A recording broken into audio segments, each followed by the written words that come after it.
Bom dia pessoal, bom dia ouvintes, obrigado aqui à rádio pelo espaço, certo?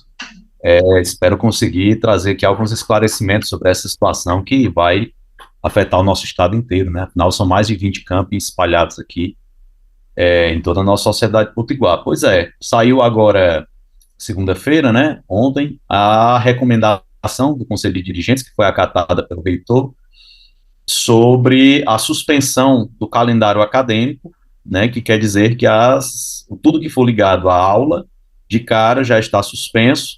O que está sendo discutido são as atividades essenciais que vão continuar, mas para trocar em miúdos, greve, né, greve de professores, greve de técnicos administrativos, né.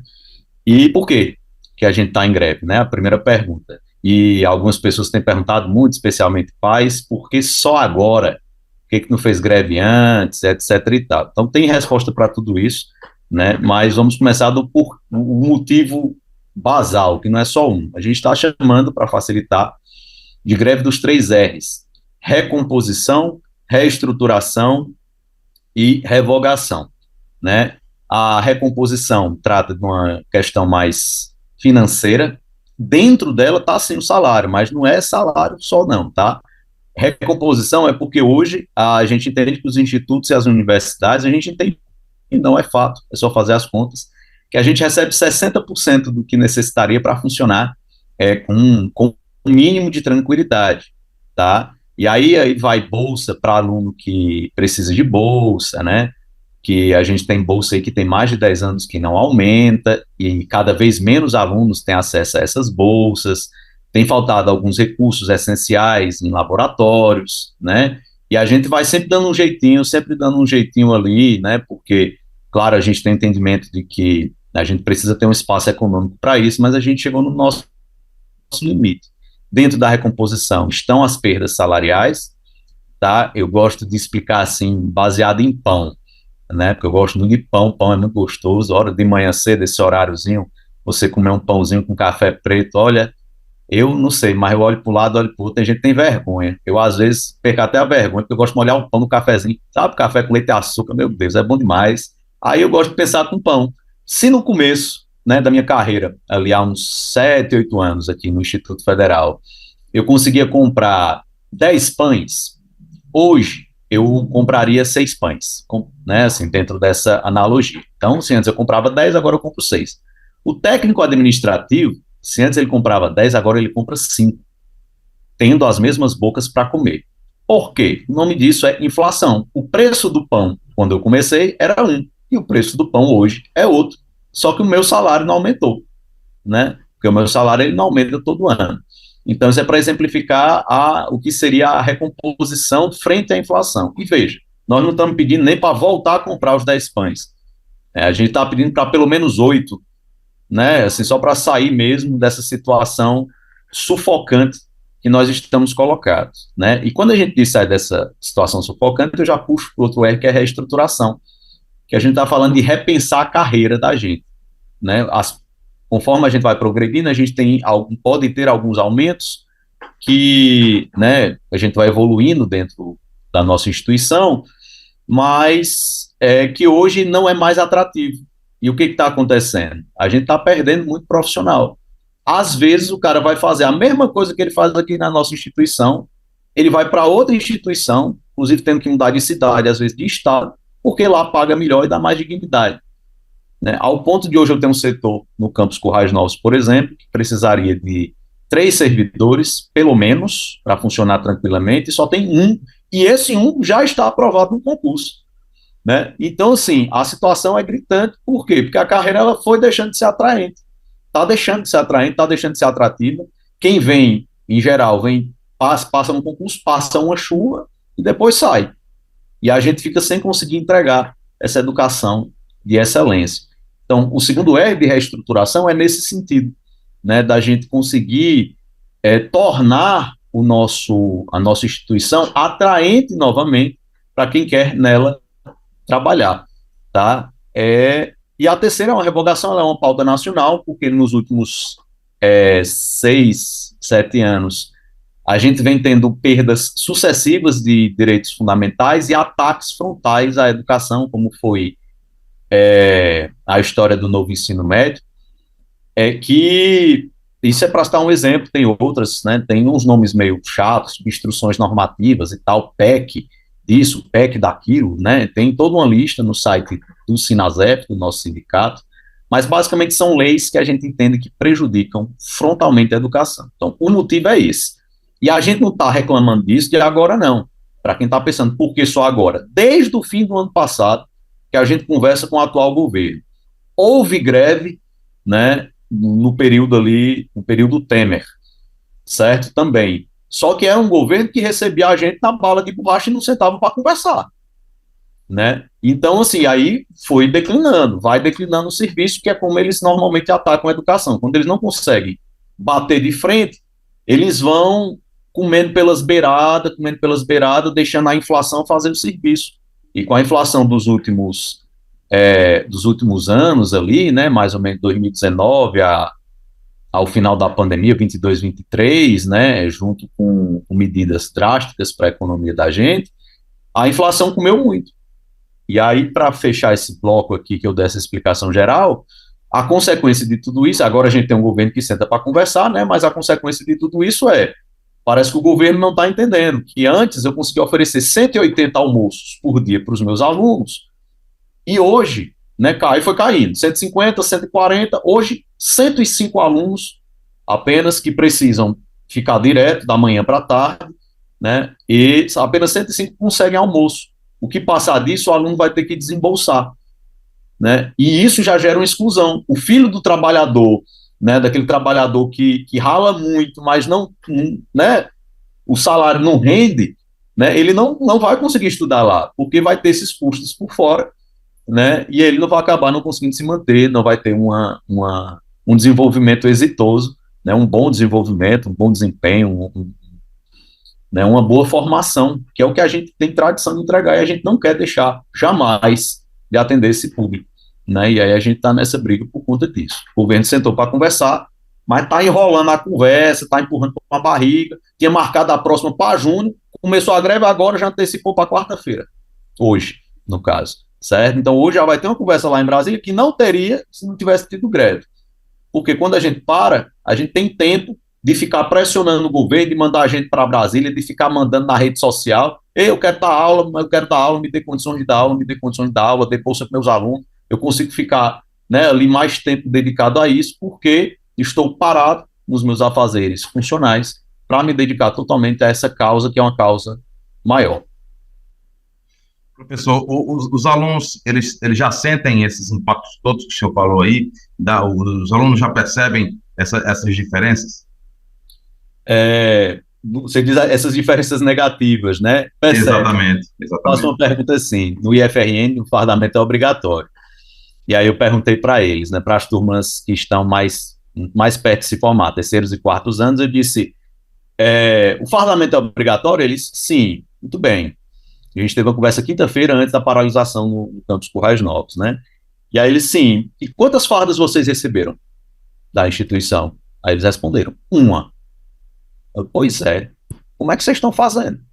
Porque chega em casa, tá em um período desse, graças a Deus, de muita chuva, né, e tudo, os açudes aqui tudo sangrando, gargalheiras, a coisa mais linda. Olha que número simbólico, 13 anos, né, sem sangrar. E aí, sangrou, não sei o que, parará, tá aí, muita chuva. E aí, como é que vocês estão fazendo? Fiz só essa pergunta para eles.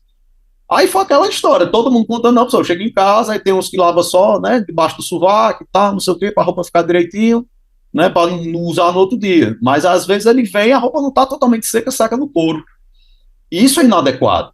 O aluno que tem condições, ele pode mandar fazer outra farda, mas o aluno que não tem, né? E aí eu não tenho, e a instituição não tem recurso para oferecer pelo menos duas fardas por aluno.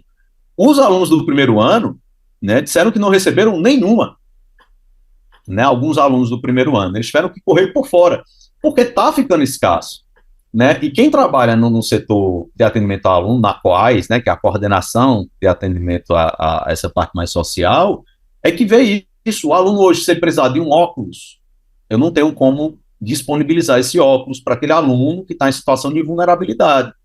O tênis é obrigatório, né? Sei lá, um curso como um curso que envolva laboratórios de química, né? Laboratórios de alimentos, laboratórios assim, é equipamento de proteção individual, jaleco e sapato fechado. Como é que esse aluno vai ter condição?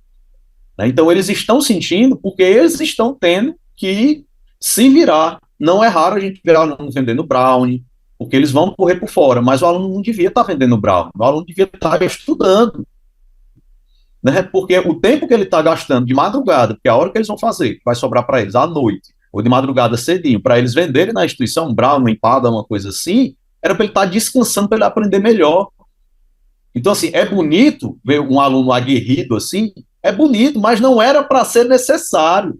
Era para esse aluno estar aguerrido, agarrado num livro, né? Que aí seria ainda mais sofisticado. Que aí é que o filho do trabalhador, o filho do agricultor, se torna médico, né? Ele consegue sair, né? Ele consegue ter o que a gente chama de elevador social, ele consegue sair se ele quiser, né, sair daquela condição ali, daquela profissão que é tradicional da família, ele pode. Se ele quiser ficar, ele fica, mas ele vai ficar com formação qualificada.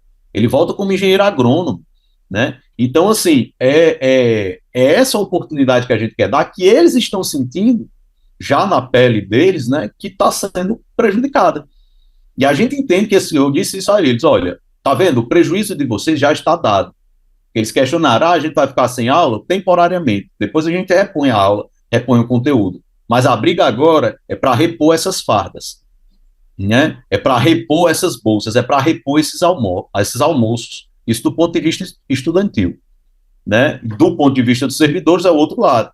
Porque se eu resolver esse lado, mas a carreira continua ruim, os professores começam, né? Professores já começaram, né? E os técnicos administrativos já estão há mais tempo saindo da carreira, e aí a instituição ela fica funcionando de forma um pouco mais cambaleante.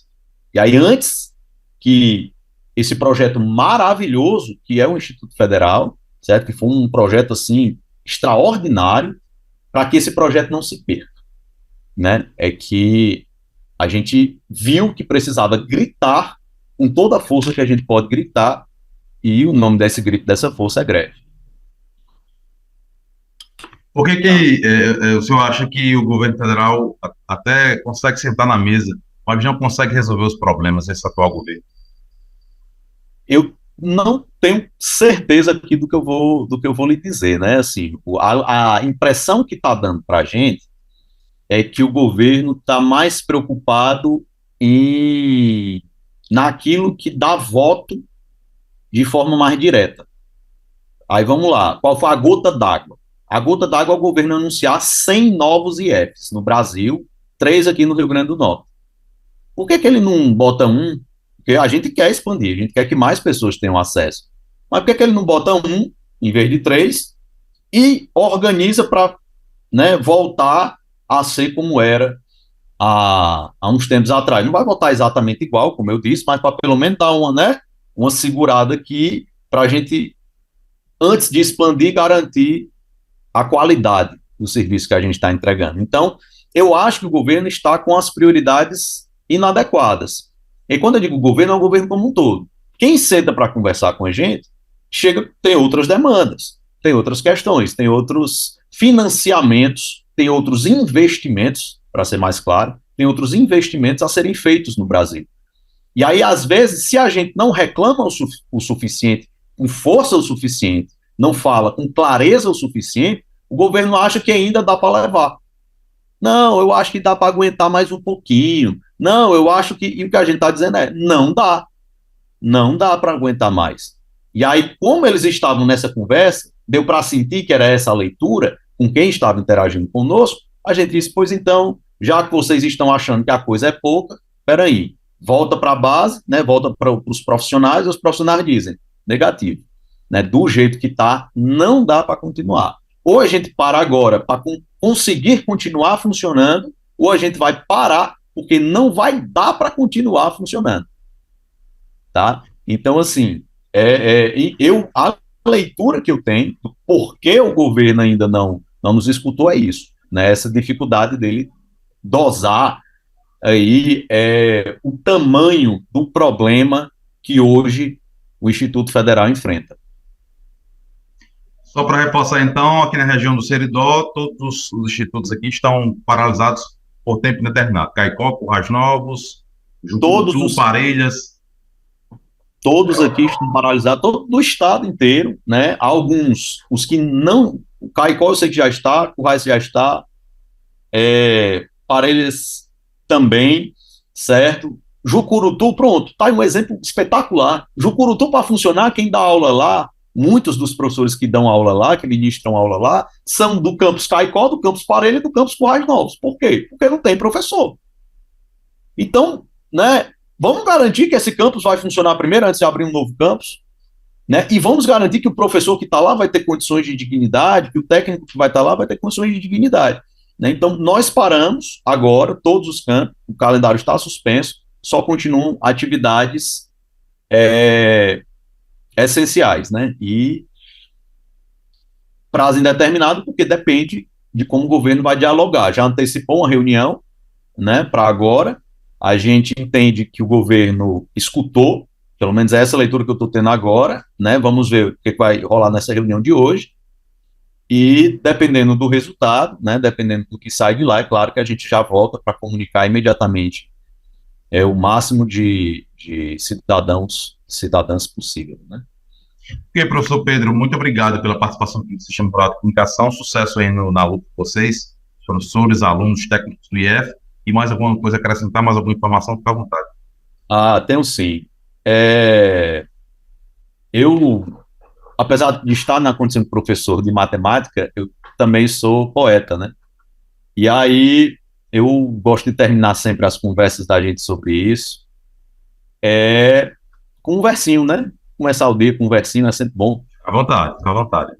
Bom, vamos lá, bom dia, dia de luta. Aí eu disse assim: a gente descansa, mas não dorme nessa lida. Jacaré que dorme, vira bolsa. Como disse Emicida. Vamos que vamos. Só a luta muda a vida. É isso, pessoal. Vamos para a luta do dia, vamos para a luta de hoje. Um leão, né, de cada vez aí. Vamos enfrentar o leão de hoje e vamos para cima para melhorar a vida de todo mundo.